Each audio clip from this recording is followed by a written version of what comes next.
kadang-kadang bilang kalau saya jadi yang mendapatkan mi'raj, naik ke langit, saya nggak mau turun, kata dia, karena itu adalah pengalaman paling nikmat bertemu dengan Allah. Jiwa tidak terlihat, jadi jiwa menurut mereka tidak ada.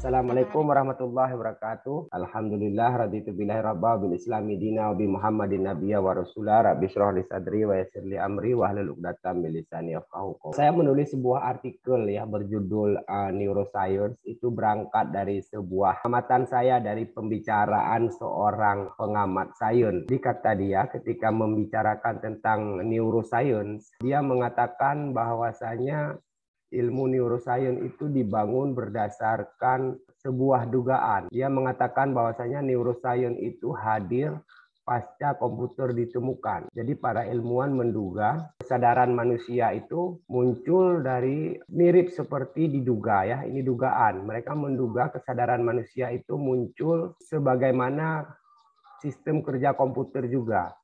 Nah, ini kan adalah sebuah dugaan ya, dugaan kesadaran manusia sama seperti cara kerja komputer. Kemudian dari dugaan itu dibangunlah sebuah bidang ilmu yang disebut dengan neuroscience. Nah, dalam hal ini saya kira ini memunculkan sebuah problem karena bagaimana ilmu pengetahuan dibangun berdasarkan sebuah asumsi. Nah, sementara padahal sebuah bidang ilmu pengetahuan itu harus berdasarkan basis ontologis yang jelas, berdasarkan sistem epistemologi yang clear. Kalau berbasis dugaan seperti itu, saya kira fondasi ilmu pengetahuan tersebut perlu dipertanyakan. Nah, di Barat, belakangan ini saya lihat banyak pengetahuan atau bidang-bidang ilmu yang dibangun berdasarkan sistem epistemologi yang kita katakan tidak kuat atau ontologinya juga tidak kuat. Dia hanya dibangun berdasarkan sebuah pengamatan baru terhadap sebuah fenomena. Lalu mereka terus-menerus bekerja melakukan eksplorasi penginderaan ya di situ. Kemudian ilmu itu dibangun berdasarkan penginderaan itu. Dia tidak peduli pada basis ontologis dan epistemologis yang jelas. Ini saya kira, tapi kan pertanyaannya adalah tidak ada bidang-bidang ilmu pengetahuan di zaman modern ini yang dianya bubar atau dianya dihentikan karena basis epistemologisnya kurang kukuh. Tapi malah yang kita lihat adalah sebaliknya. Sebuah bidang ilmu itu semakin diminati, semakin digandrungi bidang-bidang ilmu baru yang dilahirkan di Barat itu. Padahal seharusnya kan yang jadi problem adalah basis epistemologis dan ontologisnya. Kalau kita tanyakan masalah basis epistemologis dan ontologis kepada para saintis, mereka tidak akan membahas itu karena menurut mereka itu bukan bidang mereka. Bidang mereka adalah bidang-bidang yang terindrai, bidang-bidang penginderaan saja. Saya kira inilah menjadi problem bagi kita. Kenapa bisa seperti ini terjadi tentang problem-problem sains ini dapat dituntaskan? Karena begini kita lihat, bahwasanya sains itu sistem penemuannya itu saya lihat bersifat subjektif juga. Sama seperti apa yang terjadi di dalam dunia sufi. Orang-orang sufi itu kan mengaku melihat Tuhan dengan mata batin ya, mengaku mengalami pengalaman spiritual ini dan itu. Itu kan pengakuan mereka atas pengalaman mereka sendiri ya, mengalami kan mereka secara subjektif yang merasakan atau melihat dan segala macam. Itu kan pengalaman mereka. Ini saya kira sama seperti cara kerja saintis. Mereka bekerja di laboratorium atau di mana, kemudian mengamati molekul, mengamati atom, mengamati ini dan itu. Itu kan pengalaman subjektif mereka. Kepada kita akan diberikan informasi saja bahwasanya atom seperti ini, molekul seperti ini, neutron seperti ini, elektron seperti ini, dan segala macam. Kita kan tidak melihat itu. Yang melihat kan mereka, subjektif mereka. Sufi juga kan begitu, yang melihat mereka kemudian dikasih tahu ke kita. Ini kan sama-sama pengalaman subjektif. Yang jadi pertanyaan saya, tetapi kenapa sains menjadi sangat digandrungi oleh orang? Dan bahkan sudah banyak orang yang menjadikan sains sebagai semacam sebuah agama. Bahkan memang sains itu di masa depan sangat berpeluang menjadi sebuah agama. Karena dia memenuhi kaidah-kaidah atau prasyarat-prasyarat sebuah agama. Padahal yang uniknya oleh para kelompok saintisme, orang-orang yang terlalu menggandrungi sains, mereka malah punya klaim misalnya Tuhan tidak terlihat. Berarti menurut mereka Tuhan tidak ada.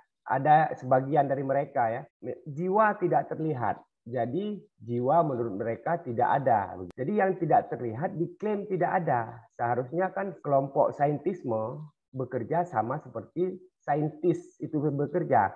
Kalau mereka tidak melihat, mengatakan kita tidak tahu. Tetapi kelompok saintisme, orang yang terlalu gandrung terhadap sains, hampir menjadikan sains sebagai agama, itu malah menciptakan tafsir-tafsir yang membuat sains itu sendiri menjadi semacam agama. Ini problem yang dimunculkan. Bahkan kalau saya melihat banyak sekali sains itu dia itu bekerja overlapping dengan kebutuhan manusia.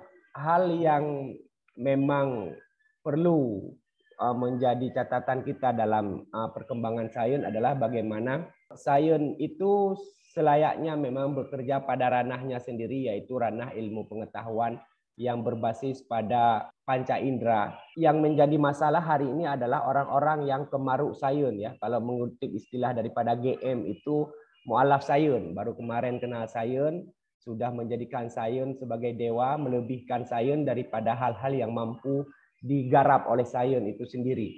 Karena memang ketika kita mendeduktifkan sesuatu, dia itu memiliki banyak kekurangan. Misalnya kita sekarang contoh hewan, ya. Ada hewan karnivora, ada herbivora. Itu kan simplikasi-simplikasi yang sebenarnya tidak saklek seperti itu. Karena saya pernah lihat di medsos itu harimau makan rumput, itu dia ngerumput ya, tapi nggak banyak mungkin ya.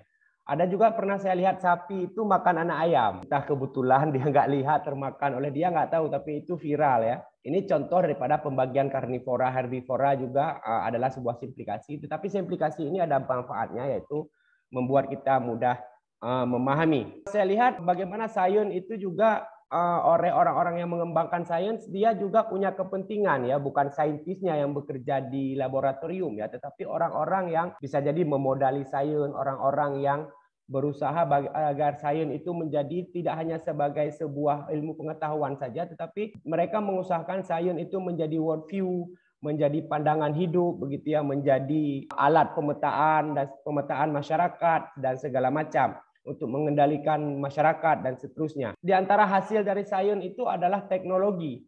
Teknologi ini sendiri saya lihat juga ada perkaranya, misalnya dia berlebihan batas-batas kemanusiaan, dan teknologi ini sangat bergantung pada kecenderungan kapital ya. Produksi-produksi tertentu tidak bisa dipasarkan kepada masyarakat karena persoalan ini, teknologi yang lain dipasarkan kepada masyarakat karena ada keuntungan profitnya dan segala macam.